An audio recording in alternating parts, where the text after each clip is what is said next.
السلام علیکم۔ آج دو تین خبریں جی بڑی اہم۔ ارسلان افتخار جو ہیں وہ آج الیکشن کمیشن آف پاکستان پہنچ گئے ہیں، جہاں انہوں نے کہا ہے کہ عمران خان صادق اور امین نہیں ہیں۔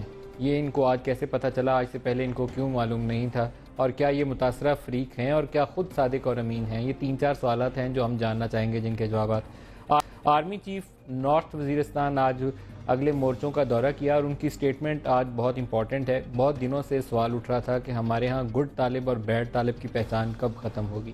تو آج انہوں نے ایک تو سٹیٹمنٹ یہ دہرائی ہے جس میں انہوں نے کہا کہ یہاں پر جتنے بھی ملکی اور غیر ملکی دہشت گرد ہیں سب کا مکمل صفایا کیا جائے گا اور ان کی سینکچریز جو ہیں ان کو تباہ کیا جائے گا۔ لیکن اس سے اگلا جو جملہ ہے وہ بہت امپورٹنٹ ہے۔ وہ کہہ رہے ہیں کہ آرمی جو ہے، پاکستان آرمی، وہ ہنٹ ڈاؤن کرے گی، چیز کرے گی ٹیررسٹ کو، دہشت گردوں کا تعاقب کریں گے ملک کے کونے کونے میں جب تک کہ وہ مکمل طور پر ان کا خاتمہ نہیں ہو جاتا۔ یہ وہ بیان ہے جو ہم پاکستانی حکومت سے بھی اور پاکستانی آرمی سے سننا بھی چاہتے ہیں اور اس پر عمل ہوتا دیکھنا بھی چاہتے ہیں۔ پاکستان میں جتنی سیکٹیرین کلنگ ہو رہی ہے یا جتنے اسلام کے نام کے اوپر جہادی یہ فورسز، سو کالڈ جہادی فورسز، کیونکہ اسلام میں جو جہاد ہے اس کا یہ تصور نہیں ہے کہ کسی مسجد پہ بم مار کے 100 مسلمانوں کو مارو، یا شیعہ کی بس جا رہی ہے تو اس کے اوپر بم دھماکہ کر کے سب کو زندہ جلا دو۔ ان سب کا خاتمہ کرنا پڑے گا اور آرمی اور حکومت کو مل کے کرنا پڑے گا۔ اس سینس میں یہ سٹیٹمنٹ بہت امپورٹنٹ ہے۔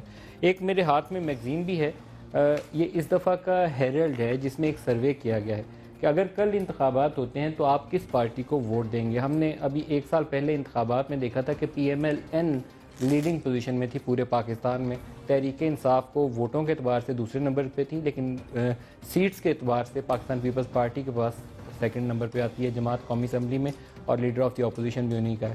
لیکن یہ سروے سجیسٹ کرتا ہے کہ اس وقت پاکستان تحریک انصاف کو 33% لوگوں نے پسند کیا، 19% نے پیپلز پارٹی کو اور 17% نے پی ایم ایل این کو۔ تو کیا یہ وہ دباؤ ہے جس کا ہم دیکھ رہے ہیں رزلٹ، کہ ارسلان افتخار جو ہیں ان کو وہ جو دوبارہ یاد آ گیا کہ سیتا وائٹ کی ایک بیٹی ہے عمران سے جس کو اس نے پوچھا نہیں، اور اس کے اوپر ایک لاس اینجلس کورٹ کا فیصلہ ہے جس کی وہ تصدیق کروائیں گے۔ یہ 3-4 سوالات ہیں جن کا میں پروگرام کے شروع میں چاہوں گا کہ ہم جواب لیں، لیکن مہمانوں کا تعارف کروا دیں۔ اسلام آباد اسٹوڈیوز میں ہمارے ساتھ ہیں وفاقی وزیر پاکستان مسلم لیگ نواز سے شاہد خاقان عباسی صاحب، اس کے علاوہ پاکستان پیپلز پارٹی سے ہمارے ساتھ ہیں ان کی سینئر رہنما شائلہ رضا صاحبہ، دونوں کو خوش آمدید۔ کراچی سے ہمیں جوائن کریں گے عوامی نیشنل پارٹی سے شاہد سید صاحب، اور ایم کیو ایم سے ہمارے ساتھ ہوں گے فیصل سبزواری صاحب۔ سب کو ویری وارم ویلکم جی۔ Arsalan Iftikhar former chief justice of Pakistan کے برخوردار وہ ہمارے ساتھ ہیں۔ ارسلان، یہ فرمائیے گا آپ کہ آپ آج الیکشن کمیشن آف پاکستان کے پاس گئے، آپ کے پاس کیا نئے ثبوت آئے تھے کہ آپ کو خیال آیا کہ آج آپ کو جا کے یہ ثابت کر ہی لینا چاہیے کہ عمران صادق اور امین ہے ہی نہیں؟ جی السلام علیکم ندیم صاحب، thank you very much, you give me this opportunity کہ میں یہاں پر آ کر جو بھی آج کی ڈیولپمنٹ ہے آپ سے شیئر کر سکوں۔ تھوڑا سا میں اس میں جو آپ شروع میں جو ہے وہ 3-4 کوشچنس پوچھ رہے تھے۔ پہلی بات جی، ارسلان افتخار کسی کے کہنے پر یا کسی پولیٹیکل موٹیو یا کسی پولیٹیکل جو ڈیولپمنٹ کے اس کے پس منظر میں بالکل میں اس بات کی کلیریفائی کرنا چاہتا ہوں اور کہنا چاہتا ہوں کہ اس کے پیچھے کوئی ایسا موٹیو نہیں ہے۔ اب جہاں تک دوسری بات آپ نے کی کہ ارسلان افتخار کو ایک them how come he just had this idea کہ جی آیا وہ 62-63 پر پورا اترتے ہیں کہ نہیں۔ تو ندیم صاحب، بات یہ ہے کہ پچھلے دنوں خان صاحب نے کچھ بیانات دیے تھے ڈفرینٹ ٹی وی پر ڈفرینٹ اینکرز کے سامنے ریلیٹڈ ٹو می ڈائریکٹلی، میرا نام لے کر وداؤٹ اینی ایویڈنس۔ انہوں نے باقاعدہ یہ کہا کہ جی میں کوئی ارب پتی ہوں، میرا کوئی لائف سٹائل ایسا ہے اور میرا کوئی گاڑیاں پتہ نہیں میں کیسی چلاتا ہوں۔ تو میں سب سے پہلے میں نے اپنا ریزائن دیا، ریزائن دینے کے بعد میں اپنے آپ کو میں نے عوام کی عدالت میں پیش کیا۔ میں نے کہ جی اگر میرے الزام ہیں تو میں کلیئر کر دیتا ہوں، مجھے بتا دیں۔ میں نے چیلنج کیا انفیکٹ خان صاحب کو کہ جی کائنڈلی اگر میرے کو اربوں چھوڑیں، کچھ ایسے کروڑ نکال دیں جس کا مطلب میں آنسریبل نہ ہو سکوں۔ ارسلان صاحب، میرے پاس کیونکہ مہمان بھی ہیں، تھوڑا سا میں کوئک فائر رکھوں گا آپ سے، میں تھوڑا سا صرف اتنا بتا تھوڑا کوئک فائر اس کو کرنا چاہوں گا۔ یہ فرمائیے گا کہ آپ کا جو نوٹیفکیشن ہوا تھا بلوچستان گورنمنٹ میں آپ کو بورڈ آف انویسٹمنٹ میں لگانے کا، تو وہاں جہاں ارسلان افتخار کا نام لکھا ہوا ہے تو نیچے انہوں نے لکھا ہوا ہے بزنس ٹائکون، وہ نوٹیفکیشن آپ کی نظر سے گزرا ہوگا؟ جی جی بالکل گزرا۔ تو آپ بزنس ٹائکون ہیں تو پھر تو آپ کو کہا جا سکتا ہے نا کہ آپ کے پاس کروڑوں اربوں ہیں۔ ویسے مجھ جیسے بندے غریب آدمی کو تو کوئی نہیں کہہ سکتا نا۔ ندیم صاحب، بات اتنی ہے کہ دیکھیں نوٹیفکیشن ہوتا ہے ایک آفیشیل۔ کس نے کیا تھا؟ آپ کو لگایا کس نے تھا جی؟ اپوائنٹمنٹ کس نے کی؟ میں آپ کو بتا دیتا ہوں، چیف منسٹر صاحب نے کی تھی، on the floor of the house کی تھی۔ انہوں نے باقاعدہ فلور آف دا ہاؤس بیٹھ کے ڈیفینڈ کیا تھا کہ انہوں نے آپ کو کیوں لگایا, مجھے کیوں نہیں لگایا انہوں نے؟ آپ کو اس لیے لگایا جی کہ میں نے ان کے سامنے ایک 6 رکھا تھا اور میں $1 بلین کی انویسٹمنٹ ڈفرینٹ کمپنیز کے اور ڈفرینٹ سیکٹرز میں لے کر آیا تھا, جس میں فشریز بھی تھی, جس میں انرجی سیکٹر تھا, جس کے اندر مینوفیکچرنگ سیکٹر تھا, لائف اسٹاک تھا, کیونکہ مجھے سمجھ تھی کہ بلوچستان کے اندر اگر ان چیزوں کو کیا جائے تو وہاں جاب اپرچونٹی. یہ آپ کے والد کے نالج میں تھی یہ چیز, یہ پوائنٹ؟ اور میری بات نہیں سر, میں تھوڑا سا کر لوں, اور میں وہ جو انویسٹمنٹ ابھی میرے پاس ہے انشاءاللہ ان قریب وہ سارے جو ہیں وہ میں نے ویسے بھی پہلے کہہ دیا تھا پرائیویٹ کیپیسٹی میں بھی میں وہ گورنمنٹ آف بلوچستان یہ فرمائے گا کہ وہ آپ کے والد کے نالج میں تھی یہ اپوائنٹمنٹ؟ نہیں, دیکھیں میں آپ کو بتاؤں, میرے اور میرے والد کے ساتھ آپ کے ساتھ ایک بالکل وہ ہے کہ ہی never interferes in my things and I do not interfere in his things. So definitely it is all my everything. میری کوشش تھی, میں خود سیم صاحب کے پاس گیا, میں نے خود ان کو یہ چیزیں دی, ابھی سے نہیں, it's been going on since couple of months. جب عمران خان نے جسٹس افتخار چودھری کے اوپر الزامات لگائے تو وہ تو یقیناً آپ نے والد سے ڈسکس کیا ہوگا کہ یہ الزامات آپ کے اوپر آ رہے ہیں. دیکھیں میری بات سنیں, جب انہوں نے الزامات لگائے تو دیٹ واز, ندیم صاحب میں آپ سے سوال کرتا ہوں, ہم سب کا ایک ہے, آپ کے والد صاحب کو کچھ گالیاں دے بیٹھ کر آپ کیا کریں گے؟ میں اس وقت اپنا انٹرویو نہیں دے رہا, آپ ہی سے جاننا چاہتا ہوں کہ آپ نے اپنے والد صاحب سے ڈسکس کیا؟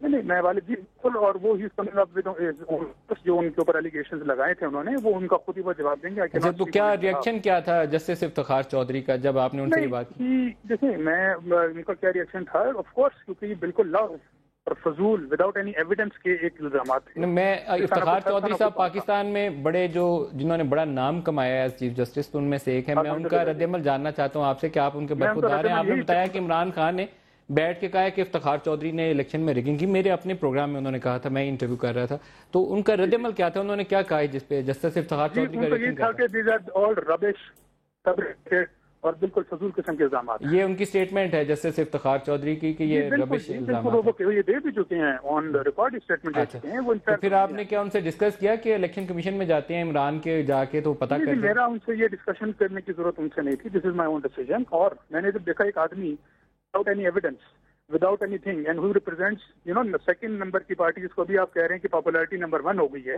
اور وہ ایک رائی کو پہاڑ بنا رہا ہے, تو جس کا اپنا ایک پہاڑ ہو. مطلب سر بات یہ ہوتی ہے, لوگ اقتدار کے جاتے ہیں کہ وداؤٹ ایویڈنس لوگوں پر الزام تراشیاں کرتے ہیں. آپ کے پاس ثبوت ہیں عمران خان کے حوالے سے؟ جی سر, میں کبھی بھی کسی پر, let me clear something very very categorically here, I would never raise my finger on anyone unless and until میرے پاس کوئی ایویڈنس. عمران کے خلاف آپ کے پاس ثبوت ہیں؟ کیونکہ آپ نے ان کی وہ ٹیری وائٹ کا ذکر کیا ہے, ان کی وسیطہ وائٹ کی بیٹی کا, کہ یہ عمران کی بیٹی ہے, عمران نے ذکر نہیں کیا. آپ کے پاس ثبوت ہے؟ جی میں آپ کو عرض کر دوں تھوڑا سا, میں الیکشن کمیشن آج اس لیے گیا تھا کہ میں آفیشیلی میں ان سے نامینیشن پیپر لینا چاہتا تھا عمران خان صاحب کے, کہ انہوں نے اس کے اندر اپنی جو کڈز وغیرہ بچے ہیں اس میں کیا ڈسکلوز کیا ہے. ویسے ان آفیشیلی آئی ڈو ہے, انہوں نے آن اوتھ جو ہے نا وہاں پر بالکل جو ہے نا غلط بیانی سے کام لیا. آپ کے پاس ثبوت ہے کہ ٹیری وائٹ جو ہیں وہ عمران کی بیٹی ہیں, یہ آپ کے پاس ثبوت ہے؟ جی میرے پاس لاس اینجلس کورٹ کی ججمنٹ موجود ہے. وہ آپ کو پتہ ہے کوئی ایکس پارٹی ڈیسیژن ہے, اس میں عمران پیش نہیں ہو, میرے پاس اس کی کاپی ہے, کہتے ہیں میں اسکرین پہ ڈال دیتا ہوں.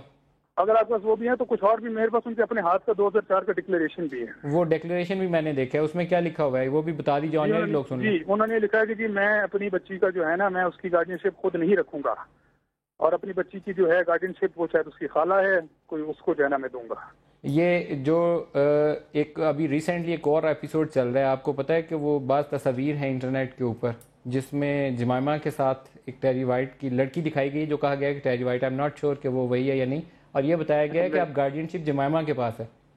جی بالکل, آج کل کچھ چل رہا ہے, دیکھیں لیکن جب تک میرے پاس یہ چیز نہیں ہوگی. چلیں آپ اس پہ ارسلان تصدیق اور کریے گا, تو میں آپ سے اس پہ فالو اپ اور کروں گا, کیونکہ جو ابھی تک چیزیں ہیں وہ ایسی چیزیں نہیں ہیں کہ جس کی بنیاد کے اوپر آپ کسی کو کنوکٹ کر سکیں. بہت شکریہ آپ نے ہمیں جوائن کیا. میرے پاس الیکشن کمیشن آف پاکستان کا ایک فیصلہ ہے, یہ ستمبر 2000 میں اس وقت کے چیف الیکشن کمشنر تھے جسٹس ریٹائرڈ قاضی محمد فاروق, اور اس کمیشن کے اراکین میں جسٹس نسیم سکندر بھی شامل تھے اور جسٹس احمد خان لاشاری بھی شامل تھے. یہ دو فریق گئے تھے, ایک ایم کیو ایم پارٹی کے طور پر گئی تھی عمران خان کے خلاف یہی الزام لے کر کہ وہ صادق اور امین نہیں ہے, 62-63 پہ ڈسکوالیفائی کیا جائے, اور دوسرے ہمارے ڈاکٹر شیر افغان نیازی تھے. اس وقت کے کمیشن نے, یہ کمیشن کا فیصلہ ہے, ڈسمس کر دی تھی دونوں کی درخواستیں, ڈسکوالیفیکیشن نہیں تھی کی. شاہد خاقان عباسی صاحب، کیا نون لیگ زیر دباؤ ہے؟ کیونکہ یہ جو آج والا رد عمل ہے اس سے تو ہمیں یہ تاثر ملا کہ شاید وہ جو 14 تاریخ کا ایک سونامی مارچ وہ کہہ رہے ہیں قومی اسمبلی سے استعفیٰ دے دوں گا، تو یہ رد عمل ہے اس کا کہ آپ کی پارٹی نے کہا کہ ٹھیک ہے کھولتے ہیں سیتا وائٹ کا قصہ، کھولتے ہیں عمران کو شرمندہ کرنے کے لیے؟ نہیں، میرا نہیں خیال کوئی ایسی بات ہے. یہ فرحان افتخار صاحب کو بلوچستان گورنمنٹ نے اپوائنٹ کیا تھا، اس پہ عمران خان صاحب نے کوئی اعتراضات کیے ہیں، اب ان کی آپس میں یہ بات جاری ہے. سلان صاحب نے خود کچھ باتیں ان کے بارے میں کی ہیں، یہ خود ہی اس کا پروف دیں گے یا نہیں دیں گے، تو ہمارا حکومت کو اس سے کوئی تعلق نہیں ہے، نہ حکومت کوئی دباؤ میں ہے کسی مارچ یا کسی اور بات کی وجہ سے. آپ دباؤ میں نہیں؟ قطعاً نہیں، کیونکہ جو واقعات لاہور میں ہوئے کلنگز کے اور اس کے بعد یہ عمران خان کے وہ مارچ کی ڈیٹ آ گئی، مجھے تو لگا کہ آپ لاہور میں بھی پنجاب گورنمنٹ بھی دباؤ میں ہے اور ادھر مرکز میں بھی دباؤ میں. نہیں بالکل، لاہور میں جو واقعہ ہوا یہ قطعاً نہیں ہونا چاہیے تھا، ایک بڑا انفارچونیٹ واقعہ ہے، بڑی بدنصیبی ہے کہ ایسا واقعہ ہوا اور اس کی تہہ تک پہنچنے کی ضرورت ہے. اور میری امید ہے کہ جوڈیشل کمیشن جلدی فیصلہ کرے گا اور حقائق کو سامنے لائے گا. لیکن حکومتیں جو ہیں وہ عوام الیکٹ کرتے ہیں، پاکستان کے عوام نے فیصلہ دے دیا ہے، اب آج سے 4 سال بعد پھر فیصلہ ہوگا اور جو عوام فیصلہ کریں گے وہ ہر ایک کو قبول کرنا پڑے گا. اس میں کوئی شک نہیں، الیکٹڈ مینڈیٹ اس وقت جو ہے وہ مرکز میں ان کے پاس ہے، تو سندھ میں آپ کے پاس ہے. یہ کب ختم ہوگا یہ دھاندلی کے الزامات کا سلسلہ؟ کہانی کیا ہے جی، ہوا کیا الیکشن میں؟ دیکھیے الیکشن ہو گیا اور سسٹم کو چلنا چاہیے، اور کافی سب نے ہی کہا، نون لیگ نے بھی کہا کہ سندھ میں دھاندلی ہوئی ہے. 258 سب سے پہلے ہم نے ہی کھلوایا ہے 258، اور اس میں پتہ چل گیا کہ کس طرح پیپلز پارٹی کا کینڈیڈیٹ ہارا، اور وہیں سے میگنیٹک انک کا اور سارا سلسلہ کا اس کے کتنے ووٹ تصدیق کے قابل تھے؟ تو میرے خیال میں 6000، صرف 6000 تصدیق کے قابل تھے آؤٹ آف 100,000 اور سم تھنگ. اور میرا کہنا یہ ہے کہ دیکھیے بات یہ ہے کہ عمران صاحب کو جو اس وقت شکایت ہے وہ الیکشن کمیشن سے، الیکشن ٹریبیونل سے ہے، اور 4 حلقوں کی شکایت ہے، جس میں 2 حلقے کا مسئلہ جو ہے، جس میں ایک تو جہانگیر ترین والا، وہ خود جہانگیر ترین نے اس میں جو ہے وہ ڈیٹس آگے کروائی ہیں اور کتنی دفعہ وہ ہے نہیں، اور دوسرے حلقے میں بھی کچھ اسی طرح کی بات. تو مجھے سمجھ میں نہیں آ رہا کہ وہ حکومت سے کیوں اتنا وہ کر رہے ہیں. اور جو حکومت کی غلط بات ہے وہ ہم بھی کہتے ہیں کہ ثانیہ ماڈل ٹاؤن نہیں ہونا چاہیے تھا. ہم بھی کہتے ہیں کہ 18 اداروں کے سربراہ کے درمیان ایک میوزیکل چیئر نہیں ہونی چاہیے، ایک آیا ایک گیا ٹیمپریری بیسس پہ نہ کریں اور ان کو ایک پرماننٹ آرڈر کے تحت لگائیں.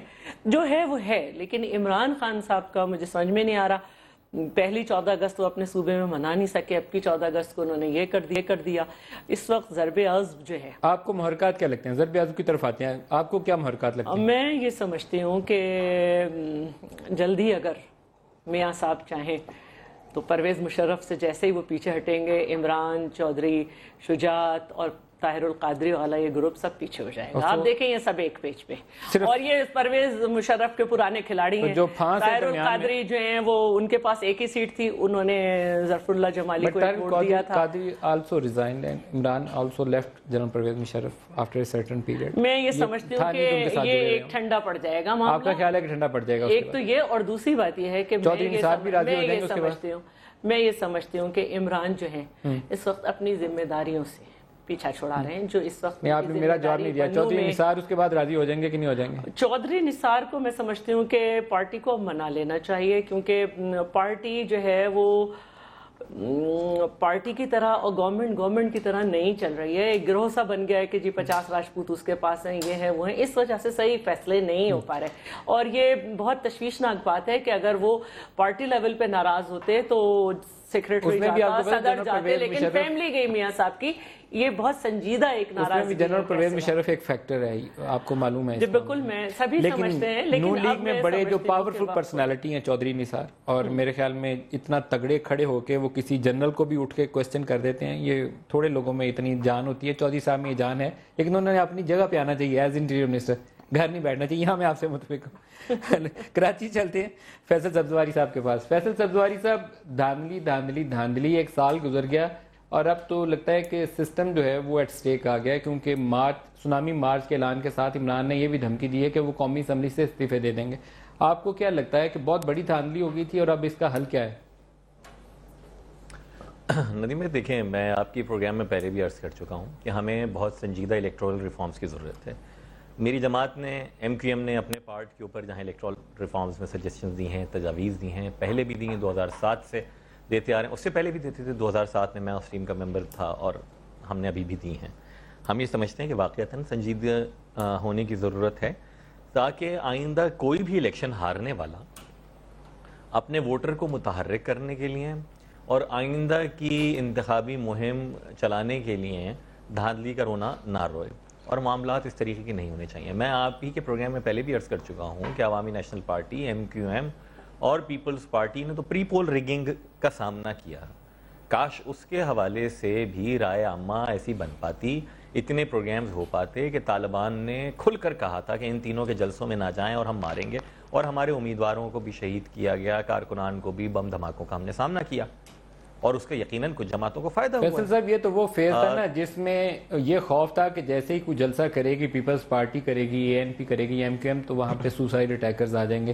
لیکن الیکشن ڈے پہ عمران تو براہ راست کہتے ہیں نا کہ ROs نے انتخابی نتائج تبدیل کر دیے, افتخار چودھری نے پروسیس لیڈ کیا, رات کو وہ کہتے ہیں کہ وہ جو لیٹ نائٹ ریزلٹس کیے گئے تھے ان میں ہینکی پینکی کی گئی, تو اس کے بعد یہ سارا کچھ گڑبڑ ہوئی. الیکشن ڈے پہ کیا اتنی بڑی دھاندلی یا دھاندلا, کیا ہوا کچھ ایسا؟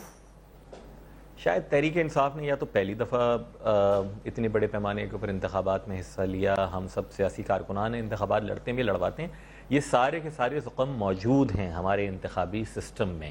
آپ کے پولنگ ایجنٹ کو سر پر بیٹھنا پڑتا ہے, وہاں پریزائڈنگ کے عملے سے آپ کو انتخابی نتیجہ دستخط کے ساتھ لینا پڑتا ہے, اور اسے لے کے جب پریزائڈنگ کے عملہ جاتا ہے ریٹرننگ افسر کے پاس, تو وہاں بھی آپ کو بیٹھ کے انیشل کاؤنٹنگ جو کہ پریلیمنری ہوتی ہے, اس کے بعد فائنل کاؤنٹنگ, سب میں موجود رہنا پڑتا ہے تاکہ کہیں بھی کوئی نمبر کا ہیر پھیر نہ کر سکے.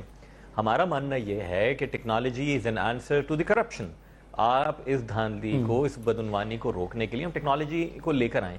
لیکن یہ فیصل صاحب آپ کی بات ٹھیک ہے. میرے خیال میں جو May 11 کے الیکشن میں تحریک انصاف کی مسٹیکس اگر گنی جائیں گی, تو جن لوگوں سے میری بات ہوئی جہاں جہاں بہت زیادہ دھاندلی کا شور ہے, وہاں ان کے پولنگ ایجنٹ شام کے بعد یہ ایزیوم کرتے ہوئے گھروں میں چلے گئے تھے کہ الیکشنز پورا ہو گیا, اور انہی حلقوں میں زیادہ دھاندلی کا شور ہے. میں یہاں شاہد سید صاحب آپ کی طرف آؤں گا. مجھے یاد پڑتا ہے کہ میں آج سے کچھ عرصہ پہلے ایک پروگرام کر رہا تھا اور آپ نے مجھے کچھ کاپیز دی تھیں, وہ جو فارم 14 شاید اسے کہتے ہیں, کہ وہ انتخابات کے بعد وہ جو پولنگ آفیسر آپ کا پریزائڈنگ آفیسر دیتا ہے کتنے ووٹ ڈالے گئے, اس میں مجھے آپ نے 2 کاپیز کے سیٹ دیے تھے کہ ایک جگہ پہ 220 ووٹ لکھے ہوئے تھے جو ایکچولی کاسٹ ہوئے تھے, لیکن جو نتیجہ الیکشن کمیشن کو ارسال کیا گیا وہ 220 کے آگے ایک صفر لگا کے تو اس کو 2200 کر دیا گیا تھا.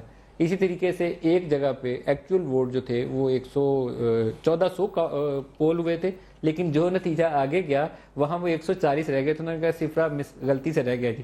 تو اس صفر کا کمال جو ہے نا, وہ ادھر سے ادھر اس نے بہت سے نتائج تبدیل کیے تھے. یہ 2008 کے الیکشنز کے آؤٹ کم تھی اور آپ کے پاس ڈاکومنٹس تھے. کیا یہ ابھی بھی 2013 میں بھی ایسے ہی ہوا یا اس میں کوئی تبدیلی آئی؟ ندیم ملک صاحب, میں تو 2013 نہیں, آنے والے 2018 میں بھی انشاءاللہ تعالیٰ ایسے ہی ہوگا جیسا ہوا تھا, کیونکہ پاکستان کی تاریخ سے ہم سیکھتے ہیں وہ یہی سیکھا ہے کہ الیکشن جب بھی ہوا ہے دھاندلی کی بنیاد پہ اور من پسند طریقوں سے, اور اس میں RO کا بھی رول ہوتا ہے اور اس میں ہمارے اداروں کا بھی رول ہوتا ہے, اور سیاستدان بھی اپنی بس کے مطابق اگر بس جلے تو وہ پورا کی پورا پولنگ کو اغوا کر دیتے ہیں, بندوقیں لاتے ہیں, لوگوں کو مارتے ہیں, بس جیتنا مقصد ہوتا ہے. وہ موٹیو جو جمہوریت کا ہے, وہ مقصد جو ہمارے عوام کی خدمت کا ہے, وہ تو کسی کا میرے خیال میں دور دور تک نظر نہیں آتا. یہ رونا اگر اس وقت, لیکن اس وقت جو موجودہ 2013 کے الیکشن میں فرق یہ ہے کہ یہاں پہ پہلے زمانے میں ہارنے والا روتے تھے اور جیتنے والا خاموش ہوتا تھا. اس مطلب جیتنے والا بھی رو رہا ہے تو یہ عجوبہ لگ رہا ہے, ادروائز کوئی نئی بات نہیں ہے, تو ہمیشہ ہوتا ہے, اور یہ دھاندلی پھر بھی ہوگی, ان کے لیے کوئی ایسی بات نہیں ہے. ایک چیز جو آپ کو میں بتانا چاہتا ہوں کہ بدقسمتی ہماری عوام کی ہے کہ اس وقت جو عوام سفر کرے, یا جو لائٹ کا مسئلہ ہے, جو نوکریوں کا مسئلہ ہے, روزگار کا مسئلہ ہے, اور جو دہشت گردی, انتہا پسندی ہمارے گھروں میں, شریف خاندان, وہ خاندان جس کے لوگ جرگوں میں جاتے تھے, وہ خاندان, وہ لوگ جن کے چہرے سے میں رونق ہوتا تھا, ان کے گھر کا بچہ دہشت گردی میں انوالے, بتے میں انوالے, اس کو پتہ ہی نہیں کہ میرا بیٹا کیا کر رہا ہے. اور یہ گندگی اور ناسور اس حد تک گیا کہ کل بھی حیدرآباد میں ہمارے 3 پولیس والے مارے گئے. پورے پاکستان میں اب پولیس کو ٹارگٹ کیا جا رہا ہے, ایجنسی کے لوگوں کو مارے جا رہا ہے. ہم ایک ایسے کنٹری کی طرف جا رہے ہیں کہ سوائے میں بولتا ہوں کہ عراق آپ بھول جاؤ گے, جو ہمارا چہرہ ہے وہ بڑا بدنما, بدداغ اور بدبودار بھی ہوگا. اس وقت ہمارے وہ گھرانے, میرے پاس پروف ہے, میرے پاس ثبوت ہے, میرا دل پٹنے کو آ رہا ہے کہ اس شریف آدمی کا نام لوں کہ تمہارا بیٹا کس کام میں نوال ہے, اس کا بیٹا بتے میں انوالو ہوتا ہے، وہ مسجد کے پیش امام کا بیٹا وہ بتے میں انوالو ہوتا ہے. تو بھائی جس کے پیچھے میں نماز پڑھتا ہوں اگر ان کا بیٹا بھی بتہ لے کے کام کرے، اور یہ چیزیں میں نے سارے دنیا کے سامنے، میں نے پرائم منسٹر کو بھی بتایا تھا اور سارے فورم پہ میں نے یہ چیزیں بتائی اور ناموں کے ساتھ میں نے بتائی ہے. تو مجھے تو خود درد بھی ہو رہا ہے، فکر بھی ہے، اور یہ محسوس کر رہا ہوں کہ میرے خیال میں شاید ہماری جو عوام ہے وہ بیچارے اتنے بے بس ہو گئے کہ اس وقت جو وزیرستان میں 6 لاکھ یا 7 لاکھ جو آئی ڈی پیز آئے ان کی جو حالت ہے اس کے اوپر بحث نہیں ہو رہی ہے. اب جنگ کس کا ہو رہا ہے کہ عمران خان کے بعد میں بس جنگ ہو رہی ہے. اور یہ جو دوسرا جو سرحد ابتحار ہے، میں یہ سمجھتا ہوں کہ جو بندہ ریٹائر ہو گیا اور اس نے اپنی لائف میں اچھا یا برا جو بھی کیا وہ اب تاریخ کا حصہ رہ جائے، بجائے اس کے اوپر آپ اٹھانا اور اس پہ اپنا سیاست چمکانا، کسی کو چور کہنا بس آسان کام ہے. کوئی قدغن نہیں ہے، کسی کو بھی چور کہہ دو، سب کرپشن ہے، سب رشوت لیتے ہیں، سب غلط ہے. آپ کی یہ اجازت سے میں ایک بریک لے لوں، ایک بریک لے لیں، واپس آتے ہیں تو ضرب عضب کے اوپر بات کریں گے. اور اس کے علاوہ آج ایک فگر ہے جو ہمارے وفاقی وزیر جنرل قادر بلوچ صاحب نے دیا ہے. انہوں نے کہا ہے کہ 7,78,000 آئی ڈی پیز جو ہیں وہ آ چکے ہیں. اس کے علاوہ ایک فگر ہے جو UNHCR افغانستان کی طرف سے جاری ہوا ہے. یہ بہت ہی خوفناک نمبر ہے اور مجھے پڑھ کے تو بڑا دکھ ہوا کہ اگر واقعتاً ان ریالٹی یہ ہو چکا ہے، لیکن کیونکہ UNHCR کی طرف سے آیا ہے اس لیے اس کو کریڈیبل ماننا چاہیے. 85,000 یہ 3 دن پرانا نمبر ہے. اب لوگ کہہ رہے ہیں کہ 1 لاکھ لوگ پاکستانی جو نارتھ وزیرستان کے ہیں وہ افغانستان کی جانب چل گئے ہیں کیونکہ یہاں جائے پناہ نہیں ہے، ہم پراپرلی ایڈیکویٹلی بندوبست نہیں کر سکے. تو 1 لاکھ نارتھ وزیرستان کے پاکستانی باسی جو تھے وہ اس وقت خوست میں اور دیگر علاقوں میں بیٹھے ہوئے ہیں، وہاں کیمپس لگے ہوئے ہیں، اور وہ ادھر UNHCR والے جو ہیں وہ رپورٹ کر رہے ہیں کہ 85,000 ہو چکا ہے. 3 دن پرانا ہے، آج کا فگر تقریباً 1 لاکھ کے قریب ہے. بریک لے لیں، بریک سے واپس آتے ہیں تو عباسی صاحب سے پوچھیں گے کہ ہمارے انتظامات کتنے مؤثر ہیں اور آئندہ کے لیے کیا تیاری ہے. ہمارے ساتھ رہیے گا.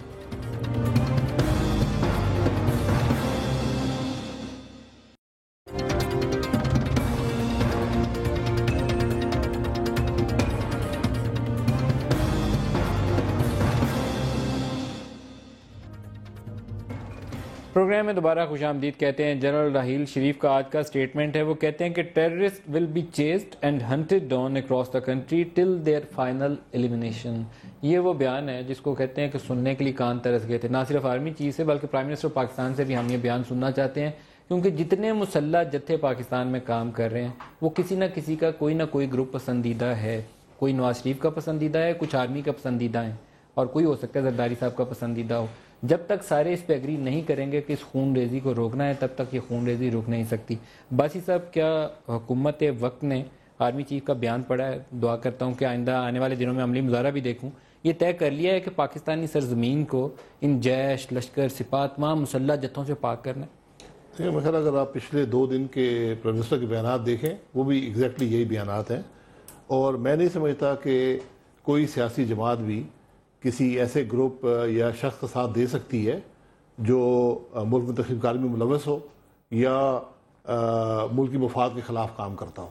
آپ سے ایک براہ راست سوال پوچھنا ہے، بڑا سخت ہے، لیکن آپ کی جماعت کے اوپر سب سے زیادہ ایلیگیشن ہے. ساتھ بیٹھی ہیں شیلا بی بی، ان سے بھی میں اس پہ چاہوں گا رائے دیں، کیونکہ بہت سارے وکٹمز جو تھے ان میں سے ان کے ریلیٹیوز بھی شامل تھے.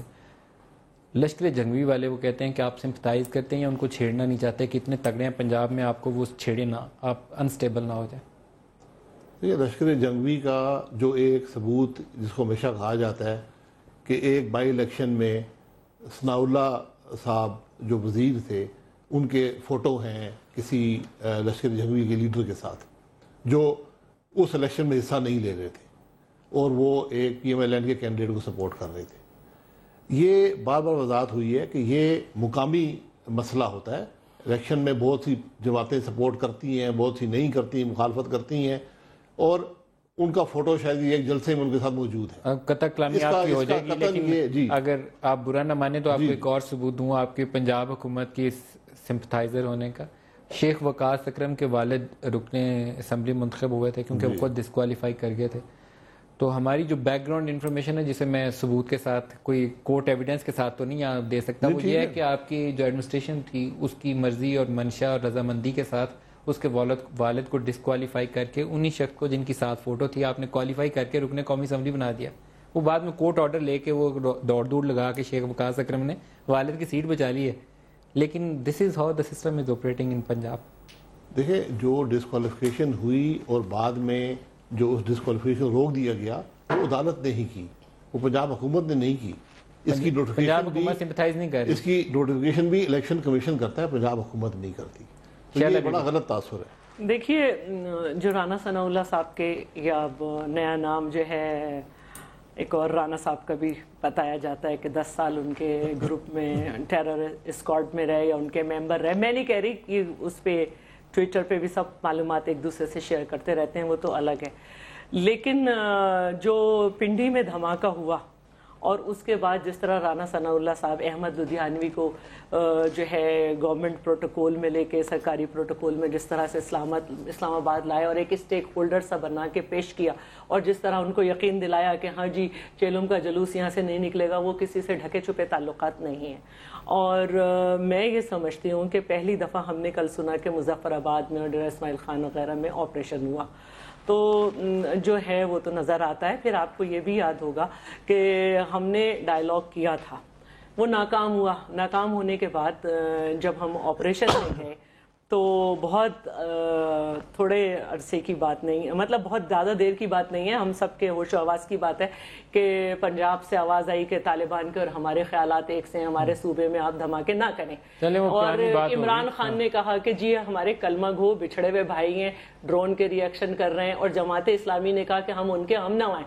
اور ایک ایسے وقت میں جبکہ ضرب عصب جاری ہے, ابھی تک ایک ایسی پالیسی نہیں آئی کہ ان لوگوں کو ایکسس نہیں دیا جائے. مثلا ایم کیو ایم نے ریلی نکالی کل, تو جب جماعت اسلامی سے رابطہ کیا تو انہوں نے کہا نہیں جی ہم تو اس کے حق میں نہیں ہیں کہ آپریشن ہو, ہم تو چاہتے ہیں ڈائیلاگ ہو. لیکن اس کو اس بات کو بھی ایکسس دیا گیا, یہ نہیں دینا. آپ کی جماعت نے اس میں نمائندگی کی ایم کیو ایم کی؟ جی بالکل کی تھی, ہماری منسٹر گئی تھی. اور ایک بات میں یہ کہنا چاہتی ہوں, میں فیصل صاحب سے پہلے بات کر دوں, ایک بس ذرا سی ایک بات میں کہتی ہوں کہ ہم پہلے دن سے کہتے تھے کہ گڈ اور بیڈ نہیں, کیونکہ یہ سب ایک ہیں. اور آپ دیکھیں کہ جو خون ریزی میں ملوث کوئی بھی گروپ ہے, جو محسودی الگ بھی ہوئے ہیں, وہ مانتے اسی افغانستان میں جو طالبان کی شورا ہے اس کے آرڈر کے پابند ہیں. اور انہوں نے یہ کہا ہے کہ ہمارا حساد جو ہے وہ ملا فضل اللہ کے ساتھ ہے, اور ملا فضل اللہ نے کہا ہے کہ فدائین تیار ہے.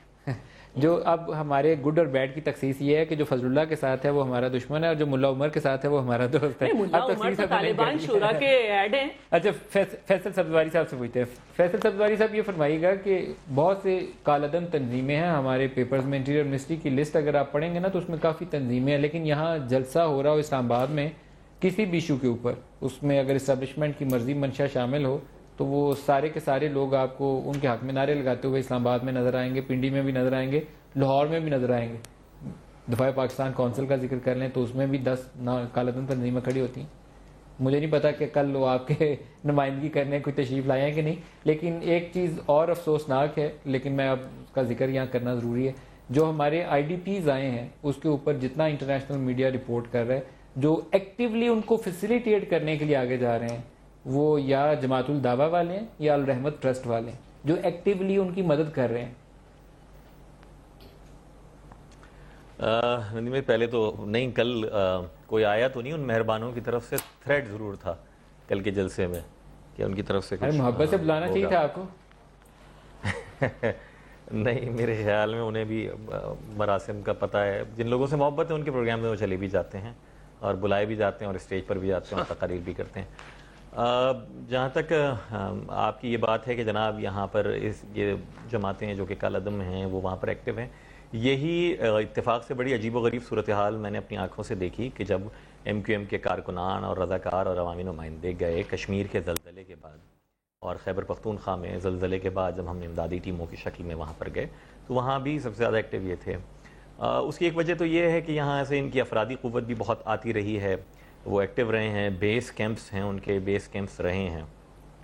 میں نہایت ذمہ داری کے ساتھ آپ کے پروگرام میں, مجھے یاد پڑتا ہے کہ نیلم ویلی کے بعض ایریاز ایسے تھے کہ جو ایکسیسیبل نہیں تھے, ہم کہتے تھے یہاں تک رسائی نہیں ہو سکتی, تو یو این نے جو امداد دی تھی اس کے لیے پھر جماعت الدعوہ کے ایک لوکل مقامی جو گروپ تھا اس نے فیسیلیٹیٹ کیا تھا نیلم ویلی میں پھنسے ہوئے لوگوں کو زلزلے کے دوران. جی میں نے ان گناہگار آنکھوں سے امریکی ہیلی کاپٹرز اور کالعدم تنظیموں کے رضاکاروں کو بہت قریب جو ہے وہاں پر دیکھا ہے. وہیں کشمیر میں جب ہم گئے ہیں وہاں زلزلے کے بعد ساری کی ساری صورتحال, آپ صحیح کہہ رہے ہیں کہ ایکسیسیبلٹی کے ساتھ ساتھ جو ان کی موبلائزیشن ہے اور جو ان کی موٹیویشن لیول ہے یہ بہت بڑا, دیکھیں اس کے اوپر سوال ہے کہ وہ اس حد تک کنونس قائل ہیں اور اس حد تک متحرک اور فعال ہیں، اور یہی چیز جب وہ ٹیررزم کی جانب آتے ہیں تو ہمارے لیے ایک بہت بڑا مسئلہ بن جاتی ہے اور اس کو سوچنے کی ضرورت ہے۔